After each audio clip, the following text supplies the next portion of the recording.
Maybe Eric should go along with me. It'd be like a Benny Hill. Run in, get a hot dog, run back out, hop to the next one. We used to go to the one by us in Sworn Park.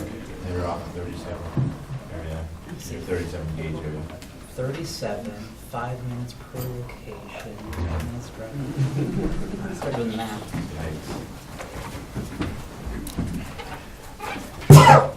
We're honored to have Dr. Pizzino with us this morning. Would you lead us in the Pledge of Allegiance, please? I don't think I can. I'm sorry. Okay. I'll do it then. My memory is not that good, and I'm afraid I'm going to mess up, and that will be worse than decline your invitation. I apologize for that. No problem. I apologize. I pledge allegiance to the flag of the United States of America and to the republic for which it stands, one nation, under God, indivisible, with liberty and justice for all.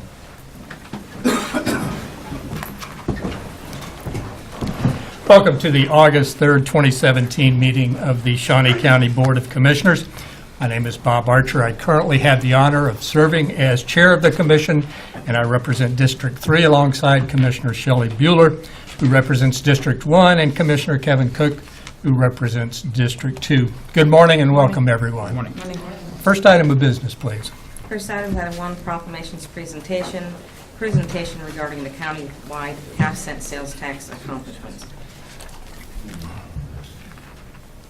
Good morning, Commissioners. Tom Block. I stand here for this item as the chair of the JADL Finance Committee. And what I'm going to do today is give you an overview of the sales tax program that just completed and show you the accomplishments that arose from that program.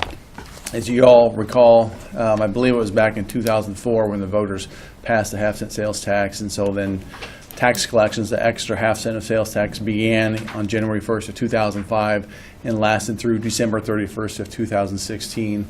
And this presentation will illustrate all the accomplishments and what was used with those monies.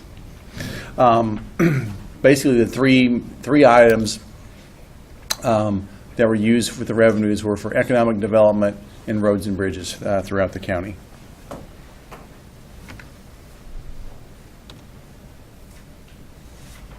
I get to go here. As far as the program summary, the program generated an average of $15.23 million per year over the 12-year period. Total revenues totaled $182,753,975, and of that, we had expenditures for economic development, the roads and bridges, totaling $164,537,769. With that left a balance of $18,216,208 that were left unspent as part of the program after we completed all the items that were to be completed. Of that balance, we then, by the agreement and by state statute, any excess funds were to be split between the city and the county based on a statewide formula. And based on that formula, the city of Topeka was granted $9,844,038 of the excess amounts of the program, of which they have dedicated to go towards their streets within the city. And as you recall, Shawnee County was awarded $8,372,168, of which this commission then slated to go towards the Willard Bridge construction.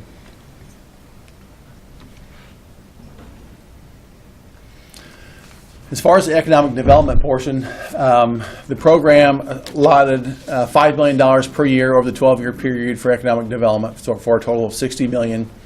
The Topeka Boulevard Bridge was one of the main projects kind of instigated this program. They ended up needing $31 million in matching funds. We got there. The city was able to acquire some grant funds through the Federal Highway Administration, I believe. But $31 million of the sales tax went towards Topeka Boulevard Bridge, and I think there's like another $16 million or so was put towards that project. And then as far as county bridges, rural county bridges, 1.5 million per year was allotted towards the replacement of county bridges, and that totaled 18 million. And then roads, we spent about 56 million on improvement of several corridors, roadway corridors throughout the county. Here's a detailed balance sheet. I won't go over that, but this, if you are interested, gives you a little bit more detailed breakdown of where all the money went in between the city and the county, and the receipts, sales tax receipts, and the expenditure for the things I just mentioned, and just gives you a little bit more detail of how that all worked out. As far as economic development, this information was provided to me by Go Topeka, but again, as I mentioned, they've gotten $5 million per year. Throughout the program, they assisted 59 companies, which led to the creation of 4,670 jobs. And from information that they had then received from the companies that they did assist, they said that created $1.2 billion of additional investment from those companies who were assisted. And they indicated that they still have a few funds that have yet to be distributed from this program. So there still are some funds left, I think, that they can use for hopefully the attraction of more economic development.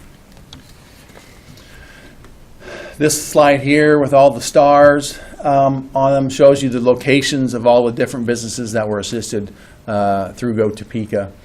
I believe the black ones were existing companies in the community that got some type of assistance, and the red stars were ones that were new startup companies or maybe moved to town. As far as the bridge is concerned, we replaced a lot of failing bridges throughout the county. Like I said, I mentioned the Topeka Boulevard Bridge. And some of the successes we had, again, here's a picture of the new Topeka Boulevard Bridge that was replaced. And we replaced 59 new county bridges, and this is photos of a typical county bridge that we would have replaced.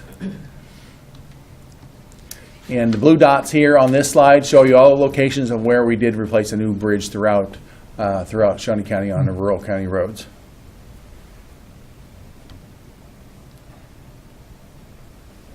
Also, major network corridors. This is a photograph of some of the corridors and some of the road conditions we had prior to the program being put in place. The first one I'll talk about is the Southwest Wanamaker Road corridor from 39th to 61st. That took 6 years of different phases of construction to complete the whole corridor. And this is what the portions of it looked like when it was all said and done.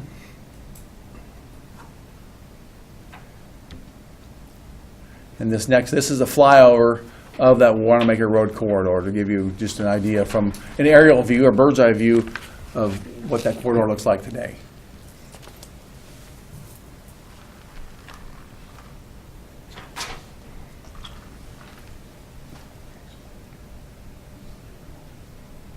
Along this corridor, see, we're pretty big proponents of roundabouts, if you've probably guessed, throughout the years.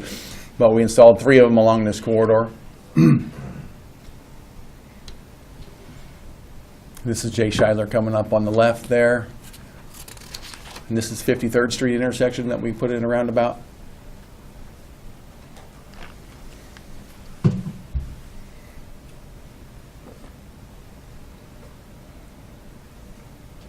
And that's Washburn Rural High School there on the left, coming as we approach 61st Street.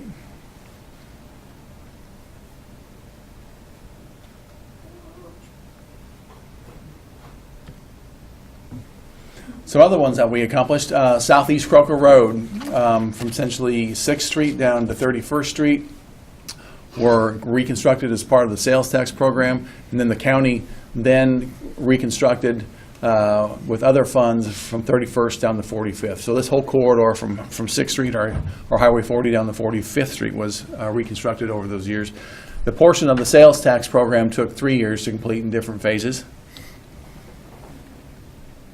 And this is just some photographs of the corridor on Croker Road now. Also, Southwest 29th from Urish Road to Wanamaker Road. It took 2 years of construction. And there's just some photographs of that corridor now.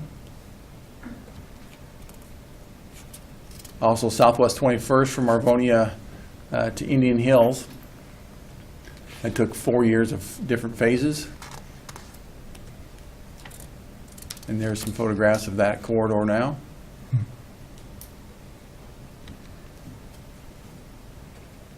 Southeast 45th from Topeka Boulevard to California. That took 2 years of construction.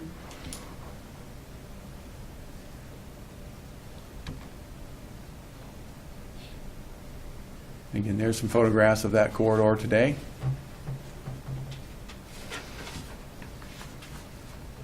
And we also improved the intersection at Northwest 46 at North Topeka Boulevard. Essentially put in a new roundabout at that intersection. And also, you may recall, Public Works piggybacked onto when that project was going on, and we reconstructed Northwest 46th Street from Rochester to Topeka, so we connected that whole segment together, and we also have a roundabout at 46th in Rochester. Those were not sales tax funds for that second phase, but we tied them together, bid them together, and constructed them essentially all as one project. So as far as the overview of the expenditures for the whole program, on a percentage basis, you can see the largest percentage went to economic development at 36%. Then road projects were 34%. And then Topeka Boulevard Bridge was 19%. And rural county bridges were 11%. So overall, personally, I think this program was extremely successful. We got the voters and the taxpayers. We ended up getting more out of the program than what we originally had intended or thought we would with the excess amounts, so the $18 million of excess amounts. So that, like I indicated, the city's going to put their portion towards streets, and we're putting our portion towards the replacement of the Willard Bridge. I think it was personally just a very, very successful program. So if there's any questions, I'd be happy to stand for them. Do you have questions? I do not. I do appreciate the maps and showing how everything was fairly distributed throughout the community, and I appreciate this presentation. Thank you. I would agree that this is well done and very informative. Yeah, thank you. I think it was well done, and it was the successes of the 2004 program that we're documenting that led to the extension of the sales tax by a 2-to-1 margin. I would say that was very true. Absolutely. So that should be pointed out. Thank you All very right, much, thank you. Tom. Thanks, Tom. Next item, please. Item 3, consent agenda. Questions or comments on the consent agenda? I have none. I'll move approval. Second. Motion made to approve the consent agenda by Commissioner Bueller, seconded by Commissioner Cook. All in favor say aye. Opposed, no. Motion carries 3-0. Next item, please. Item 4, new business. A, County Clerk number 1, consider all voucher payments. Commissioners, this morning we have vouchers that total $746,574.98. The highlights out of those vouchers are really in 3 areas. Capers contributions of $329,491.42. Parks and Recreation of $147,918.38. And then holding accounts for the State of Kansas Motor Vehicles Fund, $76,405.77. I do not have any questions regarding the vouchers and would move for their approval. I'll second. Motion made to approve the vouchers by Commissioner Cook and seconded by Commissioner Bueller. All in favor say aye. Opposed say no. Motion carries 3-0. Next item, please. Item A2, consider correction orders. Move approval. Second. Motion made to approve the correction orders by Commissioner Bueller, seconded by Commissioner Cook. All in favor say aye. Opposed, no. Motion carries 3-0. Next item, please. Item B, County Councilor number 1, consider approval of Home Rule Resolution number 2017-2, prohibiting sales or furnishing of tobacco products to persons under the age of 21. First reading. Good morning, Commissioners. Jonathan Brazon, Assistant County Counselor. As stated by the clerk, this is a first reading of this home rule resolution. If you have any questions about the resolution itself, I'd be happy to answer those. Otherwise, the Health Department is here and they have a presentation they'd like to give. Questions Not at this for time. Mr. Brazon? I actually have a question. Yes, Commissioner Bueller. So this would only be in the unincorporated Yes. areas of the county? Yes. Not in the city limits of Topeka or the Rossville, cities Auburn, of Silver third Lake. class? Right. Okay, thank you. Very good. Thank you, Commissioner.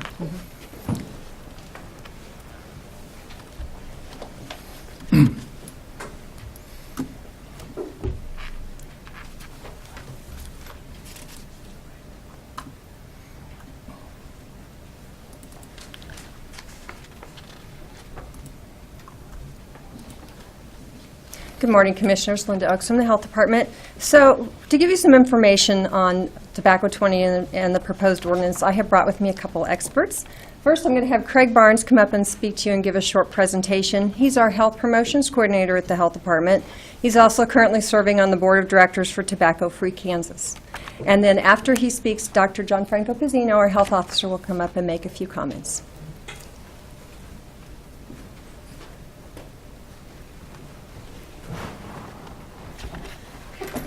Good morning, Commissioners. Good morning. Good morning. As Linda said, Craig Barnes, Shawnee County Health Department. What I'm going to do here is just kind of give you a little bit of a presentation, a little bit of background and rationale for why we're kind of going forward with this proposal. First off, tobacco use, something that's well known and well documented that it is harmful to us as human beings. What's important to know that I like to point out about this is cigarettes actually are the only legal consumer product that if they are used as the manufacturer intends them to be used, will actually kill 1/3 of regular users. So if you use it the exact way that the manufacturer intends on its packaging, it will ultimately kill up to 1/3 of its regular users. So. Health and economic impact, this is kind of a slide that you have seen before in a Board of Health presentation, but it's always good to point out. 3,800 Kansas adults die each year from their own smoking. 54,000 kids now under the age of 18 will ultimately die prematurely from smoking. And then the economic impact, we're looking at $927 million in annual health care costs in Kansas, and 196 of that is covered by the state's Medicaid program. So if we look back all the way to March, when we had our Board of Health meeting, that was really where we introduced this as a positive policy change to impact our county health rankings. And as you know, we weren't doing the best. If we look at the health factors ranking here, which where the smoking falls into, which is the health behaviors, we are 78 out of the 102 counties that are tabulated. Now, the health behaviors is one of those indicators that makes up the health factors. And within the health behaviors, that's where we see adult smoking, we see adult obesity, and we see things like teen birth rate. So that's where we're trying to impact is our health behaviors ranking, which we actually rank in Shawnee County 91st out of 102 counties. So that's where we're trying to make the impact to try to help better our county. So if we look at our actual health factors here, as you see, number one on the top here, that is the adult smoking rate. And so what that means is, number one, that is the number one indicator that is bringing down, as you see, the negative impact on our ranking here, that is actually impacting our county health ranking negatively. So that's why we're looking at a policy change that will help decrease the initiation of youth, 15 to 17-year-olds, and then also start limiting the 18 and 20-year-olds who are furnishing those tobacco products to youth. Okay? So as we go along, one of the things that I really want to point out here is that Kansas actually earned an F, a big F here, on tobacco prevention and cessation efforts. And that came out just here recently this year in the American Lung Association's State of Tobacco Control for 2017. Also important to point out that Missouri also received an F in this as well. And so a lot of this Tobacco 21 efforts, and I'll kind of get into a little bit specific later, has kind of started and spurred up here in the Midwest in the KC metro area. So I just wanted to point that out as well. So, why specifically are we looking at a Tobacco 21 policy? Well, realistically, the goal here is to increase the legal age to purchase tobacco products from 18 to 21. And the reason we're doing that is we're trying to limit the initiation, like I said, of our youth into tobacco so they don't have to battle a lifelong addiction to tobacco. What this will do will complement our existing tobacco prevention and cessation policies that we have in place. We've done a lot of good work in the last year and a half. If you remember right when we talked about it at the Board of Health, the Topeka Housing Authority was actually the very first housing authority in the state of Kansas to go tobacco-free. So all 9 of their properties here in Topeka are now smoke and tobacco-free. They won't be using any tobacco on their properties. Washburn University in the past couple of years has initiated a smoke-free campus. So they have now a smoke-free campus. So students can actually walk to in class without having to worry about the dangers of secondhand smoke. So there's been a lot of really good accomplishments that are happening, and this is kind of where we're looking at to go to the next step. So some of the statistics that I kind of wanted to point out to you here, and why we really think this is important, and I go back to the initiation thing. I've said it a couple of times here now, but 90% of current smokers started before they were 21 years old. And one of the things important to point out about that is nicotine, we know, is an addictive substance. And youth, their brains are really still developing. And, studies show that the brain might not be fully developed until their age of 25. So if we can limit the initiation of 15 to 17, 18 to 20-year-olds from smoking tobacco before 21, we're looking at helping a lot of individuals not go on to battle that lifelong addiction of tobacco. So kind of going on a little bit more on that, those who have tried their first cigarette by the age of 18 are twice as likely to be lifelong smokers who have not tried it by the age of 21. And I think important data for the state of Kansas, 17% of our high school students are already current smokers. 4.3% of middle school students. I think that's pretty extravagant as well. But also nice to know that almost 50% of those individuals who are smokers want to quit. So that shows that they weren't ready, they might already be addicted, and they're looking for ways to quit. And so we have cessation resources that are available in the community for those looking to quit. And then 2 and 3, so almost 67% of high school smokers have access to cigarettes through some type of social source. If you think about it, a lot of high school seniors are already 18 by the time they graduate. And so if they're able to buy tobacco at the age of 18, you have a direct source in your high school setting already for other peers to be able to get tobacco. And then the studies show through a 2011 study show that the most people who purchase and distribute tobacco are those who are between the age of 18 and 20. So if we can increase that age to 21, we're looking at really decreasing the number of 15 to 17-year-olds who are getting tobacco. So moving a little on here, if we look at limiting this, we look at the Institute of Medicine put out that if they estimate that if Tobacco 21 put into place, we reduce smoking from 15 to 17-year-olds by 25%. All right, and 18 to 20-year-olds by 15%. Those are pretty good decreases in smoking, and again, that is decreasing the number of Kansans that we'll see that are passing away from smoking-related illnesses, and that bigger number of Kansas teens who are then battling lifelong addictions and then ultimately will die from prematurely from a smoking-related illness. Also important to point out that it's estimated that it's only going to be a 2% decrease in annual tobacco sales, and also that all ancillary sales, studies show that like bread, milk, and things like that are bought in convenience stores will not be affected at all. Okay? And so I know it's a common concern of convenience store owners that they'll go out of business. There's not been a reported instance of a convenience store going out of business in any of the municipalities that have enacted a Tobacco 21 ordinance. So I think that's extremely important to point out. I know that was also a common concern with restaurants and bar owners when we did the Kansas Tobacco Clean Indoor Air Act. And again, it showed that that was not the case. So there is research to back it up that that kind of is not it may be a flawed concern, but it's not really going to affect them too much. So looking at T21, Tobacco 21 in Kansas and across the nation, there's actually over 250 cities that have already enacted this type of legislation within 18 states. You might have seen already this month, or last month actually, I guess now it's already August, right? New Jersey just enacted a statewide legislation that will be going into effect in November for Tobacco 21. So they actually increased their age from what it was, 19 to 21 there in New Jersey. And Oregon just recently did it as well. In Kansas, we have 17 municipalities already that have Tobacco 21 ordinances. A lot of them are focused within that Kansas City metro area. And I like to give a shout out to that group because the KC Chamber full of business professionals. They were really the ones who helped spearhead that movement in Kansas City and the metro area. So that's a lot of business individuals that are looking at that. And the reasoning I like to point that out is you look at this last statistic here, and this came from the American Journal of Public Health, is that lower smoking rates are actually better for business. And I bring this back too because of our county health rankings.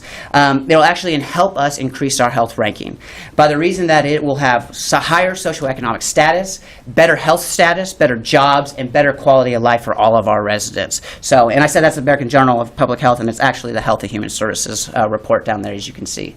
So I will point out too, just in the last month, as of July 1st, Garden City and the unincorporated county of Johnson County were the most recent municipalities to increase a tobacco 21 age. And I know there are other communities here in the state of Kansas that are looking at it as well with us as well. So the last slide that I really just want to kind of point out here is this is a CDC study that was done in 2014, and it shows that 3/4 of adults actually favor raising the minimum purchase age of tobacco to 21 in the United States. So I think that's a really important one to just kind of end on, and then I'd be more than happy to answer any questions that you might have. Thank you, Craig. Commissioner Bueller, do you have questions? Thank you, Craig. Yeah. Commissioner Cook? Not today. Okay. Thank you again. for your Yeah, no problem. presentation. Thank you.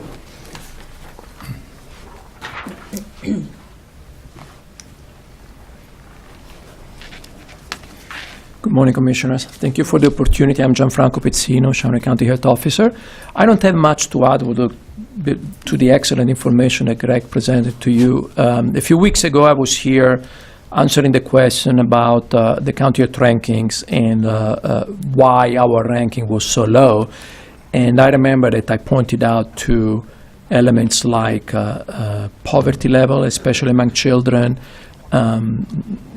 low graduation rates in high school, low level of education in general, violent crime, and tobacco use. Now, I know it's not easy for a commission like this to have a lot of impact in a short term on the first elements that I listed on poverty and education, but tobacco use is one where you have a leverage. You can have an impact. And the increasing in legal age for selling tobacco products to 21 is considered today one of the best practices that can actually have an impact. Remember, the issue is not just to keep tobacco away from people between the age of 18 and 21. In my mind, perhaps even more important is keeping cigarettes or tobacco products away from people younger than 18. And the most common source for those people of tobacco products are their buddies who are between the age of 18 and 21. This has been done in other towns and municipalities and counties in Kansas. It's been done in other states. It's gone very smooth. I was talking actually to a representative of the Chambers of Commerce in Kansas City, and he was telling me that the way it worked in Kansas City, all the municipalities and jurisdiction essentially agreed that once all of them passed the ordinance, then that ordinance would become effective.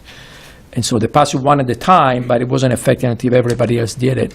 And the Chambers was actually in favor of that ordinance or those ordinances.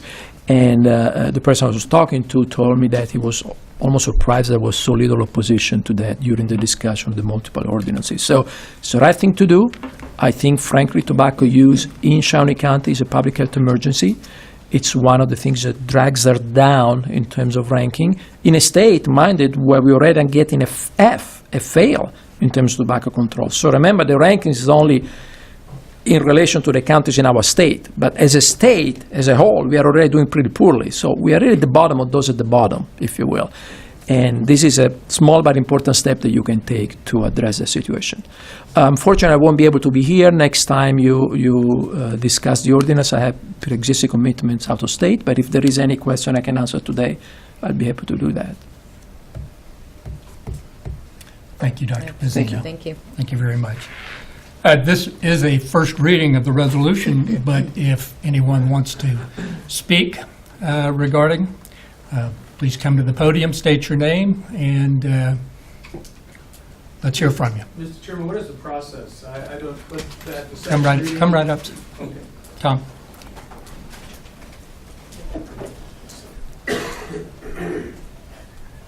What is the process for? And would you state your name? Oh, I'm sorry, for the Tom record? Pallas. I'm a county resident. I also work for the Convenience Store Association, so I'm here on a dual role, but I'm curious what the process is. I wasn't prepared to speak today, but I'd be happy to make a few comments. When is the next reading, or when is the next? We will have final action on Monday.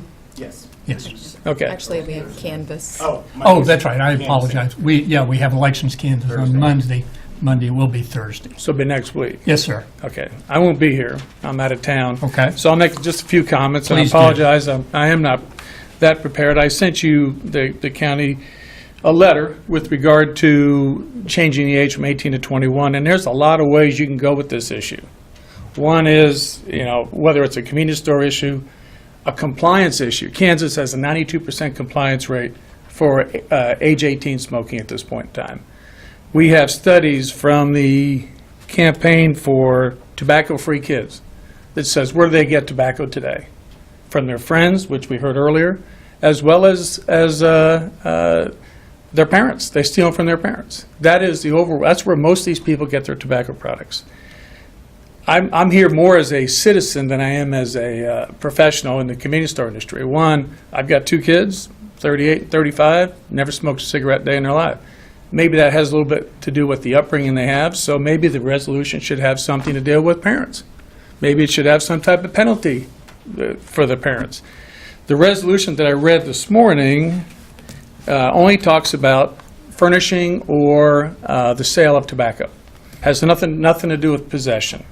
So a 20-year-old can be on the corner smoking a cigarette and be just fine.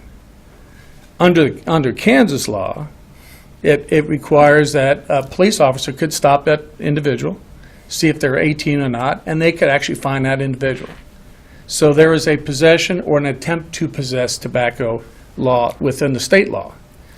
I don't know how this resolution dovetails with the state law. So if a convenience store is caught selling tobacco, by whom? I don't know who's going to do the enforcement, whether it's the local police.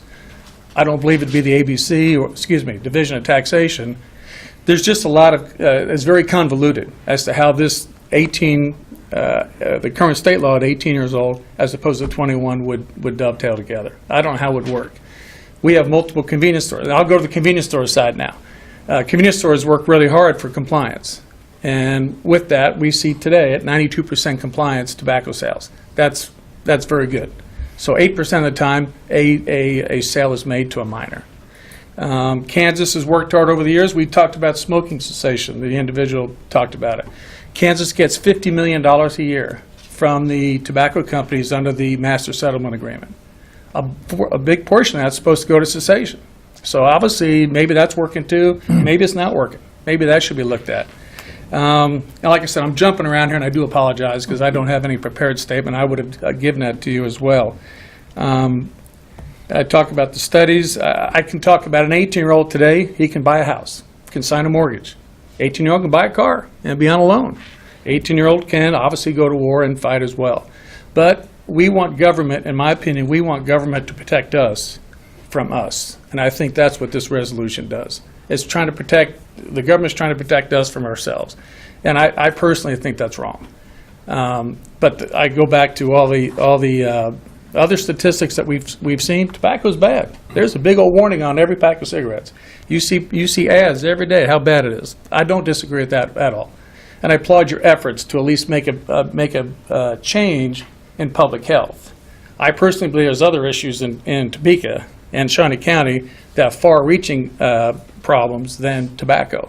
One would be obesity and what we see today amongst our kids. I'm talking about 5- and 6-year-old kids, not 19, 20-year-old kids. I call them kids because I'm an old guy. So that's okay. As I said, I wished I had some planned comments, and I apologize for that, but I do not. You may hear from somebody next week that can help me with that, putting those together. But there's the statistics are one thing, practicality is another. I don't know how practical this really is. And by the way, if all these other counties have done it, let's see what happens before we do something that may or may not work. I mean, let's do a study. Let's wait for a year, because Wyandotte County, Leavenworth, whoever else has done it.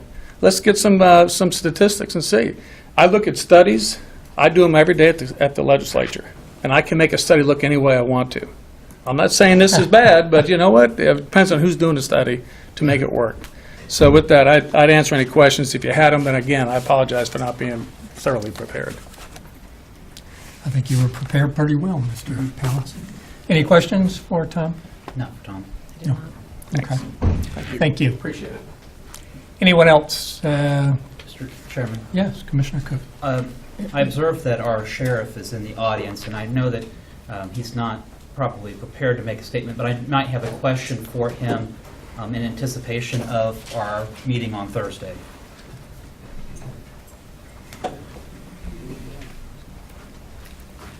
Well, good morning. Herman Jones, Sheriff, Shawnee County.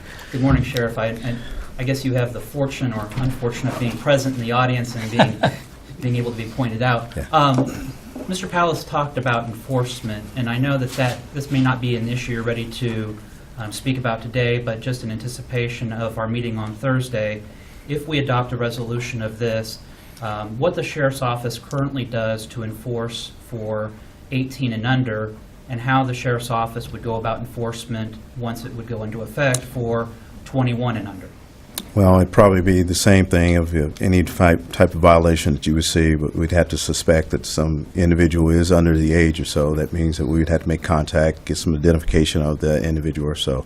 I can say, just on my personal experience there, of how many times we've encountered these type of violations, though, it's not very many. That I can speak of. Now, there may be some that have gotten by or something that we don't see, but I don't recall an enormous amount of contacts that we've had with individuals under the age of 21 that have actually had cigarettes or so that where we would have to take some kind of actions. I do know, I think Ms. Pallas talked about on the state, we've worked with the state in certain instances where they've made a push from those from Department of Revenue or Taxation, where we've gone out and made a push to enforce at stores or whatever else, and those type of things right there. But I cannot, like you said, just coming in here, cold barrel on this, if you will, I don't recall too many instances where we've actually had to enforce that, or instances where we've actually enforced it. So. And thank you. And again, I know that this isn't something that you were probably prepared to speak on today, and I don't want to put you on the spot, but maybe by Thursday we can talk about what our enforcement currently is and how our enforcement might change, and what maybe the health department, if the health rankings indicates that we have a large number of young people that are smoking, and if this is really an issue, how the health department might work with the sheriff's office on enforcement for those that are under the age of 18. And along with that, Ms. Powell brings up a good point. We're talking about kids, but also there becomes an adult situation there. What do we do to enforce that as well? We have, for instance, of when you have parties that are at home of juveniles, there's a method that we can deal with that, but we also deal with the adults that have oversight of those type of things right there. So might be some considerations or so, but yeah, we can look at some statistics of what we have currently and look at some avenues of what we can do with that. Thank you very much. Okay. Yeah. Thank you, Sheriff. You bet. Yes, Commissioner Bueller. Follow-up question for Jonathan. As to the question that was raised on possession, because this does just address those selling or furnishing. So was the resolution put together with examples from other communities? Or Yes. Wyandotte County has one that just covers this, selling and furnishing. Johnson County actually has both. Some of the other cities in the Kansas City area have both. So the way I was asked to draft this was just for the selling and furnishing at this time. And not for possession? Right. Thank you. Okay. Thank you. Anyone else for a discussion?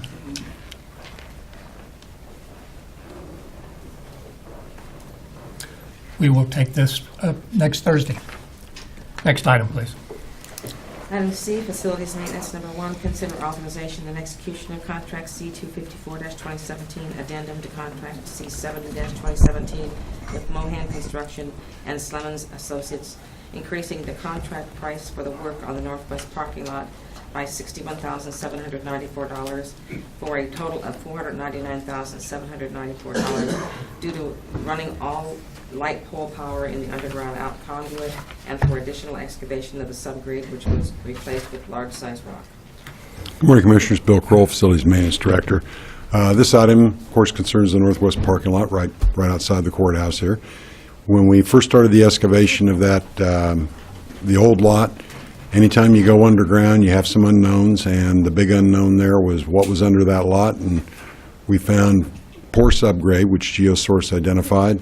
Also found some foundations for some old buildings, and which required additional excavation to take the subgrade down, and then GeoSource recommended we bring in some heavier rock for a more permanent, more solid base to that parking lot so that it would be around hopefully as long as this courthouse is. So that's what the change order is about.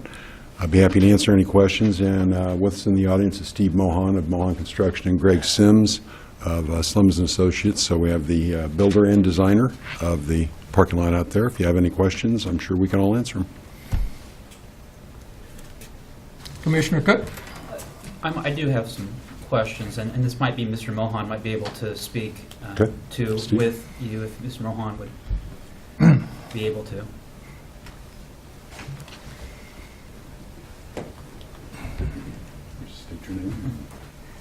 Steve Mohan with Mohan Construction. I know that this change order came about after we did the removal of the concrete, and there was some moisture that was found, and that's why we went with the change order with adding additional rock, right? Yes. And so we did not have any pre-determinant that this was there before we started the construction. Correct. Okay. Under the change order, I noticed that it's asking for an additional 8 days to be added on to the contract. Yes. The original contract was for the completion of the project to be done within 120 days, right? I believe so. Why the additional 8 days?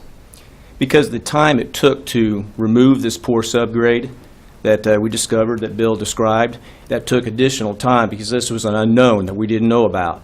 So it took time to remove that poor subgrade and bring in the rock to replace it. Okay. I question the additional 8 days with, there's a lot of days that passed, that we had a very, very unseasonably prime conditioned summer without a lot of heat, or at one point without a lot of rain at one point. We've had some rain and heat at different points, but some ideal construction weather. Wouldn't you agree? I would say it was a typical season. Okay.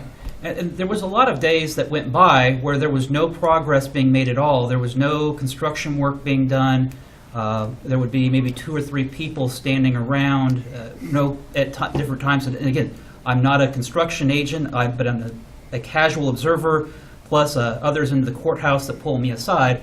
Why wasn't there progress being done at different times? Progress, generally, if there wasn't progress, it was due to weather, or there was a change, or something of that nature.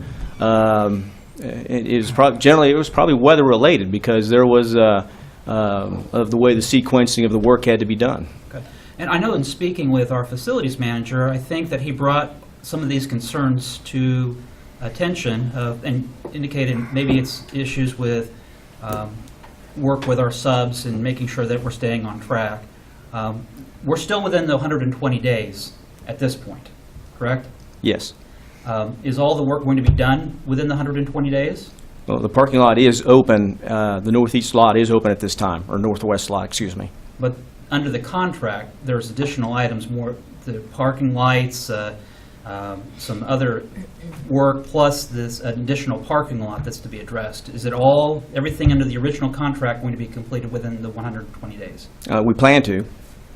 Okay. Well, I question whether or not there's really the need for the additional 8 days, given that there was, it appeared to be work stoppage. Maybe our facility manager might be able to address that work stoppage. whether or not we need the additional 8 days, or, making sure that we really hold our, feet to the fire, so to speak, on the contract to make sure that we complete this, because it does displace a lot of our employees, it does displace a lot of our workflow around the courthouse with the inmates being transported and different activities that occur. So just those questions and concerns, and making sure that whether or not we need that additional 8 days, and whether or not the work will be completed within the original term if that 8 days isn't granted. Yes, we plan to work closely with Bill and make that happen. All right, thank you. Thank you, Commissioner. Certainly. Commissioner Bueller? Bill, just a follow-up question for you. I know the work is almost completed, but there was some concern with some water in the sub-basement, and have we identified where that's coming from? It's not as a result of all the work there? Or?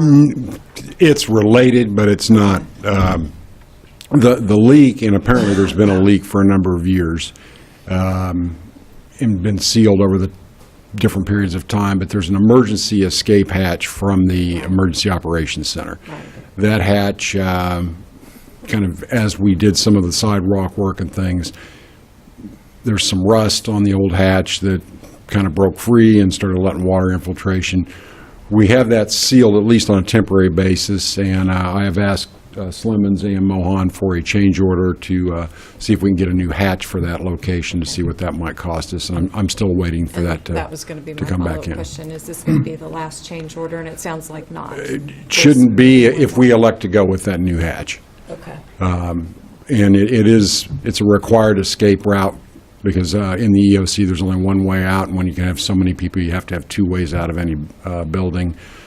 That one's even a little pushy by current codes because there's a ladder to go up instead of stairs and things like that, but you can get out of there, and that's what we want to make sure if there's a fire or something, that there's a second way out.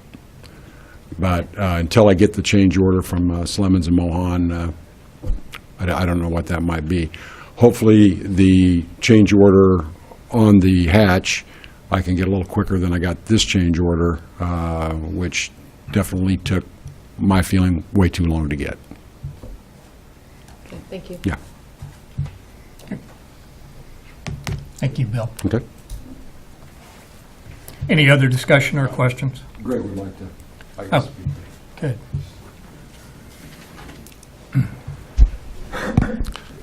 Greg Sims, President, Slemons Associates Architects. Commissioner Archer, Commissioner Cook, Commissioner Bueller, I'd like to make a clarification to the discussion about the contract time on this project. It will need to be extended.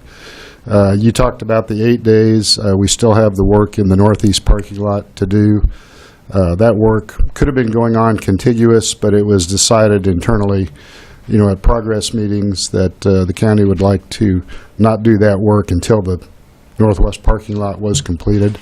The work in the northeast parking lot will be done without interrupting the Sallyport issue for transport of prisoners, or for the majority of the parking spots will be left open during that work too. So, but there will be an additional probably 30 to 45 days needed to complete that work. And that's because there's concrete work over there too that needs to be in place and cured out before it can be accepted. So the certificate of substantial completion for partial occupancy of this northwest parking lot will indicate those additional days. So Commissioner Cook, I believe that was one of your concerns, and you were talking about the 8 days, but I mean, that work's going to take a little bit longer than that. So I wanted to make that clarification so that you were understanding of the status of the total project. Commissioner Cook. How many times does the architect and the contractor and the owner meet? We've been meeting every 2 weeks. All right. And on these every 2 week meetings, was it ever brought up that there were concerns about work stoppage or work not occurring when there was no conflict with the weather or other? Yes, there was. And there was work that could have been done, but it wasn't being done. In my opinion, yes. And that's on our contractor. The contractor is in control of the site. You are correct. And so, because the contractor wasn't getting the work done, Now the contractor wants an additional 30 to 45 days?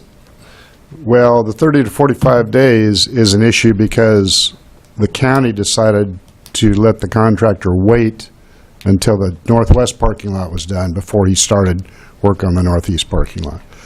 Now, the interrelated issues of continuing construction and whether that work could have been done sooner is a valid question. But was there any reason why the project wasn't progressing on the northwest parking lot? That would be the contractor's answers on that. You asked him those questions. We've had some issues on this parking lot, a lot of unknowns, a few betterment issues that have come up that you're addressing with the change order. There's been some anomalies with this project dealing with the light pole bases that nobody saw coming, so that's why the lights aren't done yet, but they're in process. It's been interesting, but it's been frustrating for everybody. I guess I'm hard-pressed to see why the county should just blindly accept an additional 30 to 45 days when there was ideal weather, ideal conditions brought to the contractor's attention. The contractor's in charge of his subs or whoever they may be, and because they couldn't get their work done on one parking lot, now we want to give them an extension on another parking lot. Well, this would be a grace issue on your part. I suppose we'll take that up when that issue gets to us. Okay. Any additional questions? I don't think so. What's your recommendation on this contract, Bill? I mean, As Greg just said, it's been very frustrating. I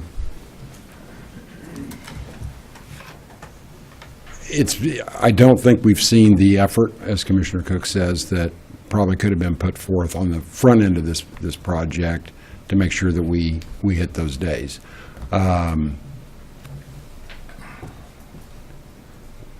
Steve just said they try to get it done by the 120 days, so we do have a contract with them that does end at that 120 days. And I believe that contract does give us an out for cause and even without cause for our convenience. So we can continue to go forward. Now the one lot is almost open, or 100% completed is open. I have my own personal doubts whether we're going to proceed and get it done in time. And I honestly can say that. Commissioner Cook. But it's now 128 days. If we accept the change order as presented, we're not talking about 120 days, we're talking about 128 days. Yes, that would be correct. On the change order, I believe it was an 8-day increase in time based upon that rock that went in. so can there be a motion to defer this and to have further discussion and negotiation on the contract? I I'm think just that would looking be for a an wise option. thing to do, I'll make that motion. to defer until we have additional information or time certain. What's your thought, Commissioner? I'm looking for direction. Yeah, I would agree to that. I think that's probably a fair way 2 to go. weeks? Yes. I think that's probably fair. Okay. Motion made to defer consideration of the contract for 2 weeks, made by Commissioner Bueller, seconded by Commissioner Cook. All in favor say aye, opposed no. Motion carries 3-0. Thank you, Commissioners. Just as a note, I don't think Commissioner Cook was very pleased with this situation. Next item, please. Item D, Parks and Recreation. Number 1, consider out-of-state travel for one employee to attend the 2017 National Recreation and Park Association's annual conference at a cost not to exceed $2,700 with funding from the 2017 operating budget. Good morning, Commissioners. John Knight, Parks and Recreation. As the clerk just stated, this is for an employee to attend our national conference. I will tell you that this request is only for one, but we do have at least one other one, maybe two, that would like to go, but they're having to make arrangements with their families to be gone for that week, and so I may be back to ask for an additional request. Be happy to answer any other questions you may have. No questions. I would move for approval. Second. Motion to approve by Commissioner Cook, seconded by Commissioner Bueller. All in favor, say aye. Opposed, no. Motion carries 3-0. Thank you, John. Thank you, Next item, Commissioner. please. Item E, Public Works Solid Waste. Number 1, consider approval of resolution number 2017-44 for placement of streetlights at the intersection of Southwest Garage Road and Southwest Huntoon Street. Commissioners, Tom Block, once again, Public Works and Solid Waste. This is a Public Works item, and as you're aware, we are in the middle of construction of Southwest Urish Road between essentially 21st and Huntoon. That is broken into 2 different phases. The north phase from 17th to Huntoon, of which this item is referring to, we are constructing a roundabout at the intersection of Urish and Huntoon. And as a result of requirements, mandates set forth from our Federal Highway Administration, of which KDOT has adopted, which we also incorporate into our projects, roundabouts require streetlights to be placed at the roundabouts. So that's what this resolution is about. As you know, we typically, there's never been a practice to put streetlights on county roads out in the county, but on roundabouts we essentially are mandated to do, and we think it's a good idea too. So we don't have any issues with it. But that is what the request is to allow us to proceed with getting that coordinated to get the lights installed at the proper time. So any Thank questions? you, Tom, and thank you for clarifying that for me last Oh, week. I you bet. appreciate it. I'll move to adopt the resolution. Second. Motion made to approve by Commissioner Archer, seconded by Commissioner Bueller. All in favor say aye. Opposed, no. Motion carries 3-0. right. Thank Thank you, you. Tom. Next item, please. Item F, Sheriff's Office. Number 1, acknowledge receipt of correspondence from Sheriff Jones regarding annual maintenance of the fingerprint scanner system for the Offender Registration Unit, Contract C-255-2017, at a cost for 1 year of $5,760 with funding from the Offender Registration Funds. Hey, good morning again. Herman Jones, Shawnee County Sheriff there. What you have before you is basically an annual maintenance contract on our scan machine, basically for fingerprinting of our offender registrants when they come in or so. I will note that this will be paid for by the offender registration funds that they come in through the program or so. Any questions or so? Thank you, Sheriff. Questions No. for Sheriff Jones? I'll move for approval. Second. I guess acknowledge receipt. Second. Motion made to acknowledge receipt by Commissioner Cook, seconded by Commissioner Bueller. All in favor say aye. Opposed, no. Motion carries 3-0. Thank you for Thank being you. here You today, bet. Sheriff. You bet. Thank you. Next item. Item G, Health Department. Number 1, consider eliminating 2 positions in the Maternal and Child Health Program due to KDHE grant funding cuts. Good morning, Commissioners. Linda Oaks from the Health Department. You might remember in my budget presentation that we have sustained some fairly serious cuts in our maternal and child health grant. In the last 5 years, we have seen 21% cuts and $96,392 in that grant. So every year we have looked at ways we could be more efficient and save money. This year, the grant was $358,200. Last year was $396,200. So with this final round of budget reductions, we looked at the maternal and child health programs. We looked at all the services that we're providing through that program and felt like these 2 positions were the least utilized positions in the program.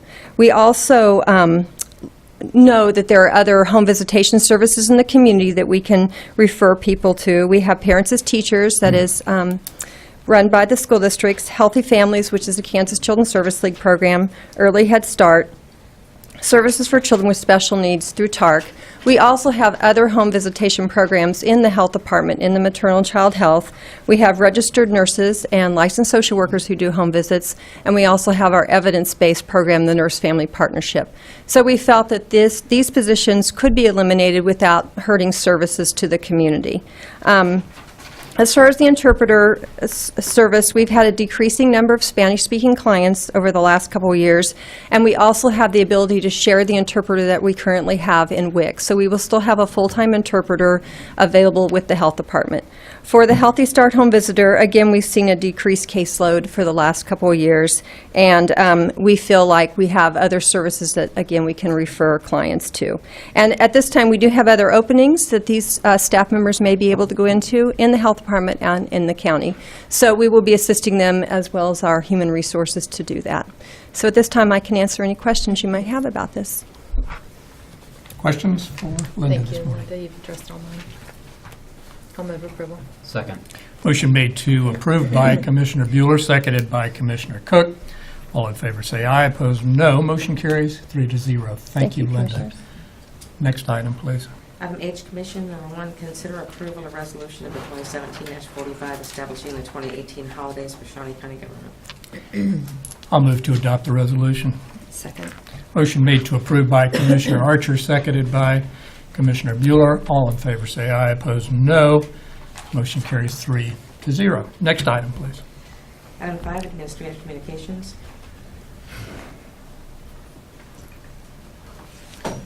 Commissioners, Tom Block once again. This item is regarding solid waste, and it is first Saturday of the month coming up, so we will be having our household hazardous waste facility open from 9 to noon at 131 Northwest 46th Street, again, which is a quarter-mile east of the roundabout at 46 and North Topeka Boulevard. And again, it is open for free collection from county residents of old paints, herbicides, pesticides, oils, things of that nature. So much better to bring them to us to take care of them as opposed to sticking them in the landfill. So we'd encourage all residents to do that. So, thank you. Very good. Thank you, Tom. Betty Greiner, Director of Administrative Services. I just wanted to remind everyone that the public hearing for the 2018 budget will be this evening at 5:30 here in the Commission chambers. Hope to see everyone. I hope to see a lot of people here.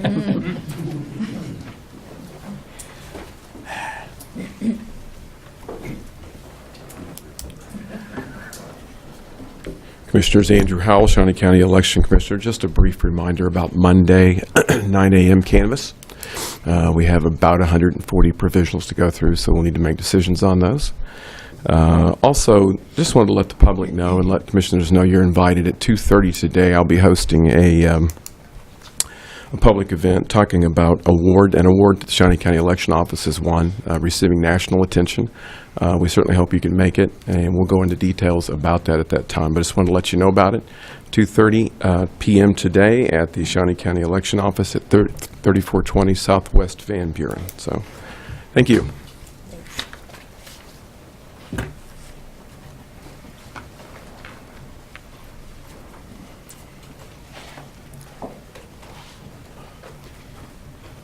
Well, good morning, 3 times. All right.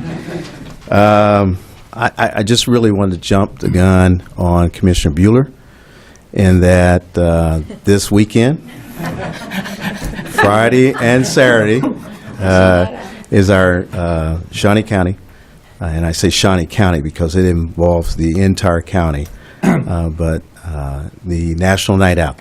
And that is the events where we bring our law enforcement, our neighborhoods, and all the other public sector, private sector together so that we can come together and work on partnership of crime prevention. And so we start off Friday at WIBW on Tar Heel, at the radio station there with the event. It starts at 5:30. Invite individuals to come out and kind of get a little taste of what it is about National Night Out. There are free hot dogs and popcorn and fun, which culminates into the things that we do throughout the year for the neighborhoods. And one thing that, and Commissioner Bueller was there yesterday with Safe Streets when we were making a presentation, was talking about this one event really is just one event, but it really goes throughout the entire year about people and neighbors getting to know each other and how we can help each other to prevent crime. I've always advocated the law enforcement, there's only so many of us, but when you put all the community people out there, the eyes and ears there to help us to augment crime prevention, it's a great deal. So I invite those that have neighborhoods and you don't know of those type of events, get out and find out. You can go to the website for Safe Streets, and they'll tell you where all the locations are. There are 85. This is the most we've ever had.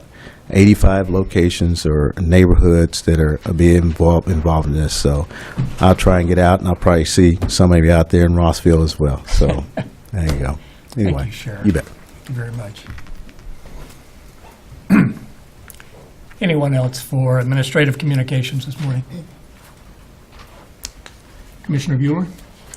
Well, I know that there's been a couple of teasers, I guess, in the Cap Journal about the Momentum 2022.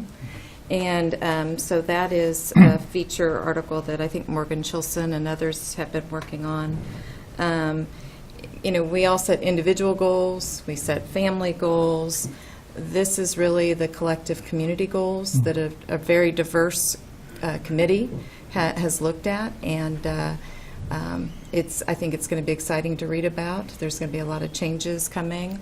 There's plenty of work in this plan for all of us to do. In particular, I think with the community service and pride, with health, with crime. It's economic development and community development, and it's really our most recent effort to, again, continue to improve this community. So I'm anxious to see it. I know the mayor and Keith Warda from Bartlett West, we served as tri-chairs, and so I'm anxious to see it, and I appreciate the paper taking the extra time to put all that together. So that's it. Commissioner Cook? I just want to thank Commissioner Bueller for working on that. It's been a lot of work. It's taken a lot of time to get here, and thank you for everything you've done in helping chair that, chair. And just, it will be a big impact for our community, but thank you. You're welcome. Yeah, thank you. Also, the scope of that project is really breathtaking, and yeah, it's good to see that so many people have come together to outline the future in that, and I do appreciate your service on that also. And the work is just beginning. I mean, the work is just beginning. It's a 1 to 5 year plan, so. Yeah, I've been asked to serve on the fundraising side of it, and sort of look forward to that, I guess. Anyway, yeah, thank you again for your service. I don't have anything else, so next item, please. Item 6, executive session. There's not a need, so we're officially adjourned. Thank you all for coming.